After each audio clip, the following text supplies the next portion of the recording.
अनिल पाटील यांचा धडाकेबाज संवाद। आमच्या सोन्यासारख्या जमिनीतून रेल्वे धावणार आणि आमचा शेतकरी मात्र देशोधडीला लागणार, हा कसला विकास आणि हा कसला न्याय? सरकारला सांगणं आहे, वाढवण बंदराच्या हायवेला 2.5 कोटी देता, मग मनमाड इंदोर रेल्वेसाठी आमच्या पदरात तुकडा का फेकताय?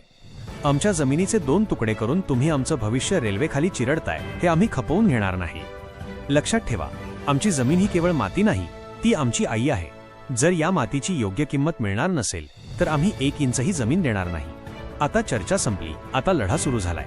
आमचा हक्क मिळेपर्यंत आम्ही हटणार नाही, मग सरकार कुणाचंही असो। वाढवण बंदर, भूसंपादन वजा शेतकऱ्यांचा एल्गार। नमस्कार, मी संभाजी पगार आणि तुम्ही पाहत आहात लोकशाही माझा SP न्यूज इंडिया। पंतप्रधान नरेंद्र मोदी यांचा ड्रीम प्रोजेक्ट असलेल्या वाढवण बंदर प्रकल्पावरून आता पालघरमध्ये संघर्षाची ठिणगी पडली आहे।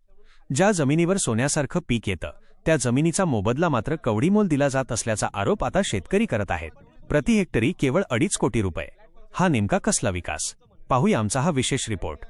वाढवण बंदरासाठी 32 किलोमीटरचा महामार्ग आणि 10 किलोमीटरचा लोहमार्ग उभारला जाणार आहे। यासाठी पालघर आणि डहाणू तालुक्यातील 24 गावांमधील 569 हेक्टर जमीन संपादित केली जाणार आहे।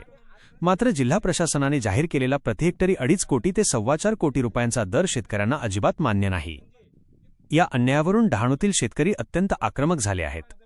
दापुरे गावातील शेतकरी अनिल पाटील यांनी प्रशासनाला थेट सवाल केला आहे की जर आमची सोन्यासारखी जमीन घेणार असाल तर आम्हाला प्रति हेक्टरी किमान 14 कोटी रुपये दर का मिळत नाही?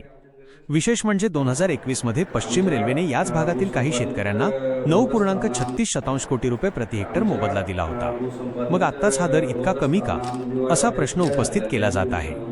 जमिनीतून महामार्ग गेल्यामुळे अनेक शेतकऱ्यांच्या जमिनीचे 2 तुकडे होणार आहेत, ज्यामुळे उरलेली शेती करणंही कठीण होणार आहे। या अन्यायाविरोधात आता शेतकरी एकवटले असून लवकरच काही शेतकरी मुख्यमंत्री देवेंद्र फडणवीस यांची भेट घेऊन आपली गाऱ्हाणी मांडणार आहेत। जर योग्य मोबदला मिळाला नाही तर तीव्र आंदोलनाचा इशाराही या प्रकल्पग्रस्तांनी दिला आहे। मी संभाजी पगार आणि तुम्ही पाहत होतात लोकशाही माझा SP न्यूज इंडिया। आवाज जनतेचा, हक्क लोकशाहीचा।